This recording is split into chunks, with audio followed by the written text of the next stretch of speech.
7ാം ക്ലാസ്സിലോട്ട് വിജയിച്ചെത്തിയ എല്ലാ മക്കൾക്കും ആശംസകൾ. ഇത്തവണത്തെ നമ്മുടെ ടെക്സ്റ്റാണ് മൽഹാർ. നമ്മുടെ ഒന്നാമത്തെ പാഠത്തിന്റെ പേരാണ് മാ കഹ് ഏക് കഹാനി.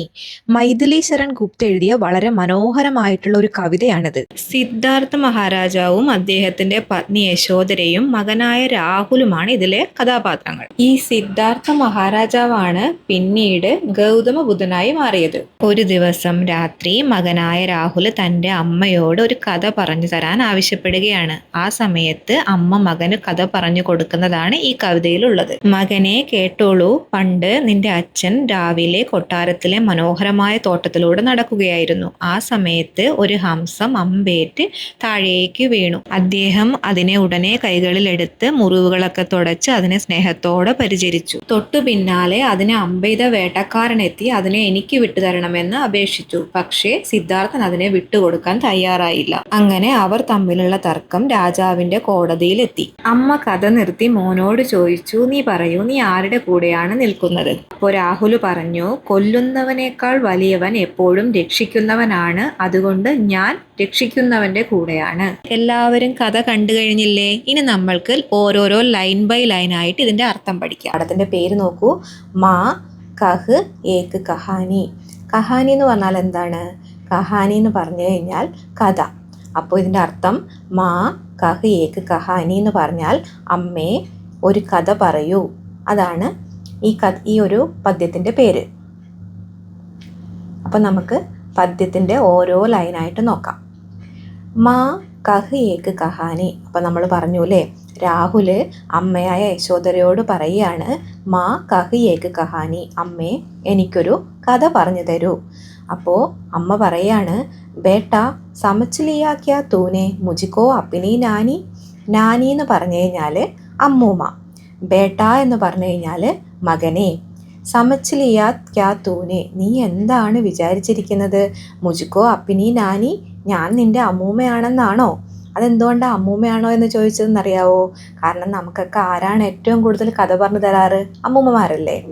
അപ്പോൾ മാ കഹ് ഏക് കഹാനി, ബേട്ട സമച്ച് ലിയാ ക്യാ തൂനെ മുജ്കോ അപ്പിനി നാനി. അടുത്ത ലൈൻ, കഹ്തി ഹേ മുജ്സെ എഹ് ചേട്ടി. ചേട്ടി എന്ന് പറഞ്ഞു കഴിഞ്ഞാൽ സേവിക. ഇവർ കൊട്ടാരത്തിലല്ലേ ഉള്ളത്, അപ്പോൾ അവിടെയുള്ള സേവിക ആണ് ചേട്ടി എന്ന് പറഞ്ഞാൽ സേവിക. കഹ്തി ഹേ എന്ന് പറഞ്ഞാൽ പറയുക. കഹ്തി ഹേ മുജ്സെ എഹ് ചേട്ടി, എന്നോട് ഇവിടുത്തെ ആ സേവിക പറഞ്ഞല്ലോ. എന്താ പറഞ്ഞത്? തൂ മേരി നാനി കി ബേട്ടി, നീ എൻ്റെ അമ്മൂമ്മയുടെ മകളാണ്. തൂ മേരി നാനി കി ബേട്ടി. കഹ് മാ കഹ് ലേട്ടി ഹി ലേട്ടി. ലേട്ടി ഹി ലേട്ടി എന്ന് പറഞ്ഞാൽ എന്താ? കിടന്നുകൊണ്ട് തന്നെ പറഞ്ഞാൽ മതി. കഹ് മാ കഹ്, അമ്മേ പറയൂ അമ്മേ, കിടന്നുകൊണ്ട് തന്നെ പറഞ്ഞാൽ മതി. രാജാദായ റാണി, രാജാദായ റാണി, രാജാവിൻ്റെ ആയാലും റാണിയുടെ ആയാലും. മാ കഹ് ഏക് കഹാനി, എനിക്കൊരു കഥ പറഞ്ഞു തരൂ. അപ്പം അമ്മ എന്താ പറയുന്നേ? തൂ ഹേ ഹടി മാനതൻ മേരെ, എൻ്റെ ഹടി എന്ന് പറഞ്ഞാൽ എന്താ? വാശിക്കാരനായ, എൻ്റെ വാശിക്കാരനായ മകനെ. സുൻ, സുൻ എന്ന് പറഞ്ഞു കഴിഞ്ഞാൽ കേട്ടോളൂ. ഉപവൻ മേം ബഡേ സബേരെ. ബഡേ സബേരെ എന്ന് പറഞ്ഞാൽ എന്താണ്? അതിരാവിലെ. ഉപവൻ എന്ന് പറഞ്ഞു കഴിഞ്ഞാൽ പൂന്തോട്ടം, ഉദ്യാനം എന്നൊക്കെ പറയും. അപ്പോൾ സുൻ, ഉപവൻ മേം ബഡേ സബേരെ, അതായത് പൂന്തോട്ടത്തിൽ അതിരാവിലെ. താത് ഭ്രമൺ കർത്തേ തേ തേരെ. താത് എന്ന് പറഞ്ഞു കഴിഞ്ഞാൽ അച്ഛൻ. അപ്പം രാവിലെ ഉദ്യാനത്തിൽ നിന്റെ അച്ഛൻ ഉലാത്തുകയായിരുന്നു. ജഹാം സുരഭി മൻമാനി, ജഹാം സുരഭി മൻമാനി, അവിടെ നല്ല പ്രകൃതിയുടെ മനോഹരമായ സുഗന്ധമുണ്ടായിരുന്നു. സുരഭി എന്ന് പറഞ്ഞാൽ എന്താണ്? സുഗന്ധം. ഹാ മാ യഹി കഹാനി, ആ അമ്മേ നല്ല കഥ പറയൂ. വർണ്ണ് വർണ്ണ് കെ ഫൂല് ഗിലേതേ, പൂന്തോട്ടത്തിൽ എന്താ ഉണ്ടാവുക? വർണ്ണ് വർണ്ണ്, പല നിറത്തിലുള്ള ഫൂല്. ഫൂല് എന്ന് പറഞ്ഞാൽ പൂക്കൾ. അപ്പോൾ വർണ്ണ് വർണ്ണ് കെ ഫൂല് ഗിലേതേ, പൂന്തോട്ടത്തിൽ പല പല കളറിലുള്ള പൂക്കൾ ഉണ്ടായിരുന്നു. ജലുമൽ കർ ഹിമബിന്ദു ജിലേതേ, ഹിമബിന്ദു എന്ന് പറഞ്ഞു കഴിഞ്ഞാൽ എന്താണ്? ഹിമബിന്ദു എന്ന് പറഞ്ഞു കഴിഞ്ഞാൽ മഞ്ഞുതുള്ളികൾ.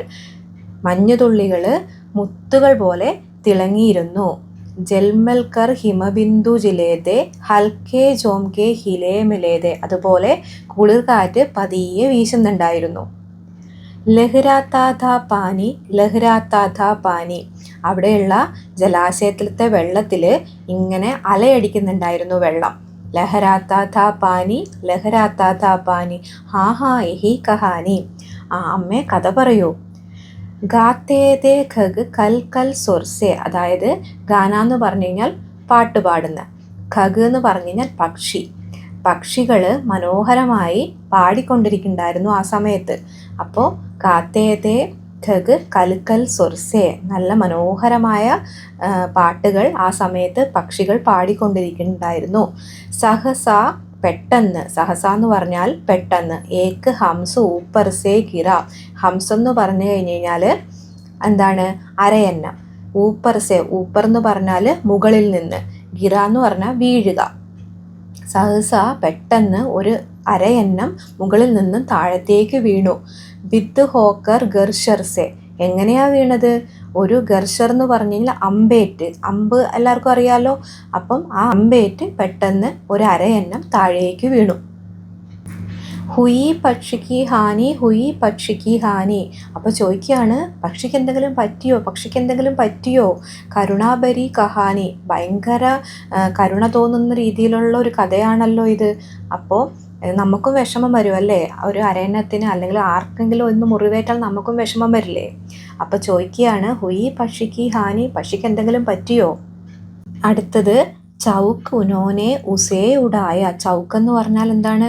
പെട്ടെന്ന് ഞെട്ടിപ്പോയി. അപ്പം നമ്മുടെയൊക്കെ അടുത്ത് പെട്ടെന്നൊരു സാധനം വന്നു വീണാൽ നമ്മൾ ഞെട്ടിപ്പോവില്ലേ? അതേമാതിരി ചൗക്ക് ഉനോനെ ഉസേ ഉടായ. ആരുടെ അടുത്താണ് ഇത് വന്ന് വീണത്? സിദ്ധാർത്ഥ രാജാവിൻ്റെ അടുത്താണ് വന്ന് വീണത്. അപ്പോൾ അദ്ദേഹം അതിനെ എന്ത് ചെയ്തു? പെട്ടെന്ന് തന്നെ കൈകളിലെടുത്തു. നയാ ജന്മസ ഉസ്നെ പായ ഇത്തനെ മേം ആഖേഡക് ആയ എന്ന് പറഞ്ഞാൽ എന്താണ്? അദ്ദേഹം പെട്ടെന്ന് തന്നെ അതിനെ കയ്യിലെടുത്തു. എന്നിട്ട് സിദ്ധാർത്ഥിൻ്റെ സ്പർശനേറ്റപ്പോൾ ആ പക്ഷിക്ക് നയാജന്മം, അതായത് ഒരു പുതിയ ജന്മം കിട്ടിയതുപോലെ തോന്നി. എന്നാൽ ആഖേഡക് എന്ന് പറഞ്ഞാൽ എന്താണ്? ആ പക്ഷിയെ വേട്ടയാടിയ വേട്ടക്കാരനുണ്ടല്ലോ, അപ്പോഴത്തേക്കും ഇതിനേമേം ആഖേഡകായ, ആ സമയത്തുകൊണ്ട് ആ വേട്ടക്കാരൻ അവിടെ എത്തി. ലക്ഷ്യസിദ്ധിക്ക മാനി. അപ്പോൾ അദ്ദേഹത്തിന്, അതായത് ആ വേട്ടക്കാരന് തൻ്റെ ലക്ഷ്യം കൃത്യമായിട്ട് തന്നെ കൊണ്ടതിൻ്റെ സന്തോഷമായിരുന്നു. അതായത് ആ സന്തോഷത്തോടു കൂടിയാണ് ആ വേട്ടക്കാരൻ എത്തിയത്. ലക്ഷ്യസിദ്ധിക്ക മാനി ലക്ഷ്യസിദ്ധിക്ക മാനി കോമൾ കഠിൻ കഹാനി. കോമൾ കഠിൻ കഹാനി എന്ന് പറഞ്ഞാൽ ഇതൊരു വിഷമിപ്പിക്കുന്ന കഥയാണല്ലോ. മാങ്ക ഉസ്നെ ആഹത് പക്ഷി തേരെ താത് കിന്തുതേ രക്ഷി. അതായത് ആ വേട്ടക്കാരൻ വന്നിട്ട് അയാൾ വേട്ടയാടിയ ആ പരിക്കേറ്റ പക്ഷി, അതായത് ആഹത്ത് പക്ഷി എന്ന് പറഞ്ഞു കഴിഞ്ഞാൽ പരിക്കേറ്റ ആ പക്ഷിയെ തിരികെ ചോദിച്ചു. പക്ഷേ തേരെ താത് കിന്തുതേ രക്ഷി, നിന്റെ അച്ഛൻ ആ പക്ഷിയുടെ സംരക്ഷകനായി വിട്ടുകൊടുക്കാൻ തയ്യാറായില്ല. തബ് ഉസ്നെ ജോത ഗഗ് പക്ഷി. ഗഗ് പക്ഷി എന്ന് പറഞ്ഞാൽ എന്താണ്? നമ്മൾ ഈ പക്ഷിയെയൊക്കെ ഭക്ഷിക്കുന്ന ആൾക്കാരുണ്ടല്ലോ, അവരെ പറയുന്ന പേരാണ് ഗഗ് പക്ഷി, വേട്ടക്കാരൻ. ആ ഗഗ് പക്ഷി ഉസ്നെ ജോ ഥാ ഗഗ് പക്ഷി ഹഡ് കർണേക്ക് ഢാനി. എന്ത് ചെയ്തു? അതിനെ തിരിച്ചു കിട്ടണം എന്ന് പറഞ്ഞ് വാശി പിടിക്കാൻ തുടങ്ങി. ഹഡ് കർണേക്ക് ഢാനി. ഹഡ് കർണേക്ക് ഢാനി എന്ന് പറഞ്ഞു കഴിഞ്ഞാൽ പെട്ടെന്ന് വാശി പിടിക്കാൻ തുടങ്ങി, അതെനിക്ക് തന്നെ വേണം എന്ന്. അപ്പോൾ നമ്മുടെ സിദ്ധാർത്ഥനാണെന്നുണ്ടെങ്കിൽ അങ്ങനെ ഒരു പക്ഷിയെ കിട്ടിയപ്പോൾ അത്യധികം വിഷമിച്ചു. പറഞ്ഞു, ഞാനിതിനെ രക്ഷിക്കും, ഞാൻ നിനക്കിതിനെ തരൂല എന്ന് പറഞ്ഞു വാശി പിടിച്ചു. അബ് ബഡ് ചലി കഹാനി. അപ്പോൾ നമ്മുടെ കഥ ഇങ്ങനെ പുരോഗമിച്ചുകൊണ്ടിരിക്കുകയാണ്. ഹുവാ വിവാദ് സദൈ നിർദ്ദയമേം. അങ്ങനെ പറഞ്ഞാൽ എന്താണ്? സദൈ എന്ന് പറഞ്ഞു കഴിഞ്ഞാൽ ദയുള്ളവൻ, നിർദ്ദയ എന്ന് പറഞ്ഞു കഴിഞ്ഞാൽ ദയയില്ലാത്തവൻ. ഈ കഥയിൽ ദയയുള്ളവരാരാണ്? സിദ്ധാർത്ഥനാണ് ദയയുള്ളവൻ. നിർദ്ദയൻ ആരാണ്? ആ വേട്ടക്കാരനാണ് നിർദ്ദയനായിട്ടുള്ളവർ. അപ്പോൾ അവർ തമ്മിലുള്ള തർക്കം വലിയ തർക്കമായി. ഉഭൈ ആഗ്രഹി ധേ സോ വിഷയമേ ഗയി ബാത്ത് തബ് ന്യായാലയമേ. അങ്ങനെ ഈ ഒരു കാര്യം രണ്ടുപേരും അവരവരുടെ ന്യായങ്ങളിൽ ഉറച്ചു നിന്നു. അങ്ങനെ ലാസ്റ്റ് അത് കോടതിയിലെത്തി. അപ്പോൾ കോടതിയിലെത്തിയ ശേഷം സുനി സബീനെ ജാനി, അതായത് ഈ കൊട്ടാരത്തിൽ ഈ ഒരു പ്രശ്നം എത്തിയപ്പം ഈ കോടതി വരെ എത്തി. അപ്പം നാട്ടുകാരും എല്ലാവരും തന്നെ ഈ കഥയെക്കുറിച്ച് അറിഞ്ഞ് വ്യാപക് ഹുയി കഹാനി. അപ്പം ഈ ഒരു കഥയിൽ ഇത്രയും പറഞ്ഞ് നിർത്തിയിട്ട് അമ്മ രാഹുലിനോട് ചോദിക്കുകയാണ്, രാഹുൽ തൂ നിർണയിക്ക റിസ്ക. അപ്പം അമ്മ ഇത്രയും കഥ പറഞ്ഞ് നിർത്തിയിട്ട് രാഹുലിനോട് ചോദിക്കുകയാണ്, നീ ഇതിന് ഉത്തരം പറയൂ, നീ ഇതിനൊരു തീർപ്പ് കൽപ്പിക്കൂ. ന്യായ് പക്ഷ ലേത്താഹേ കിസ്ക, ആരുടെ പക്ഷത്താണ് ന്യായമുള്ളത്? കഹ്ദേ നിർഭയ്, നിർഭയ് എന്ന് വെച്ച് കഴിഞ്ഞാൽ പേടിയില്ലാതെ, ജയ് ഹോ കിസ്ക, ആരാണ് ഇതിനകത്ത് ജയിക്കേണ്ടത്, നീ പറയൂ എന്ന് അമ്മ രാഹുലിനോട് പറയുകയാണ്. ലൂം തേരി ബാനി മാ മേരി ക്യാ ബാനി മേം സുൻ രഹാ കഹാനി, അമ്മേ ഞാൻ ഈ കഥ കേട്ടതല്ലേ ഉള്ളൂ, എനിക്കെന്ത് പറയാനാണ്, എങ്കിലും ഞാനൊന്ന് ചോദിക്കട്ടെ. കോയി നിരപരാധ് കോ മാരെ തോ ക്യോം അന്യ ഉസേ ന ഉബാരെ, നിരപരാധിയായ ഒരാളെ കൊല്ലാൻ നോക്കിയാൽ എന്തുകൊണ്ട് നമുക്ക് അയാളെ രക്ഷിക്കാൻ അവകാശമില്ലേ? ഉബാരെ എന്ന് പറഞ്ഞു കഴിഞ്ഞാൽ രക്ഷകൻ, രക്ഷിക്കാൻ എന്നുള്ള അർത്ഥമാണ് വരുന്നത്. ഉബാരെ എന്ന് പറഞ്ഞാൽ രക്ഷിക്കാൻ. രക്ഷക് പർ ഭക്ഷക് കോ വാരെ, അപ്പോൾ കൊല്ലുന്നവനേക്കാൾ വലിയവൻ രക്ഷിക്കുന്നവനാണ്, അതായത് ഭക്ഷിക്കുന്നവനേക്കാൾ നല്ലത് എപ്പോഴും ആരാണ്? രക്ഷിക്കുന്നവനാണ്.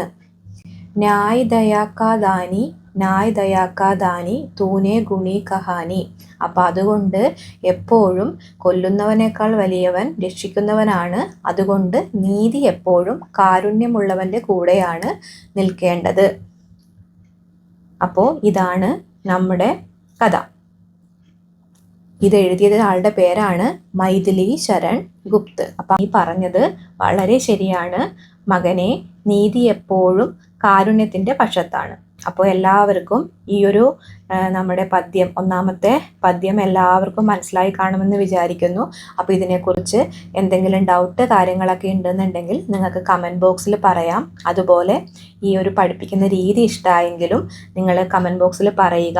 എന്തെങ്കിലും മാറ്റങ്ങൾ വരുത്തണമെന്ന് ആഗ്രഹമുണ്ടെങ്കിലും നിങ്ങൾ ജസ്റ്റ് ഒന്ന് കമൻ്റായിട്ട് ചെയ്ത് കഴിഞ്ഞാൽ ഇനിയുള്ള വീഡിയോയിൽ നമുക്ക് മാറ്റങ്ങളൊക്കെ വരുത്താൻ പറ്റും കേട്ടോ.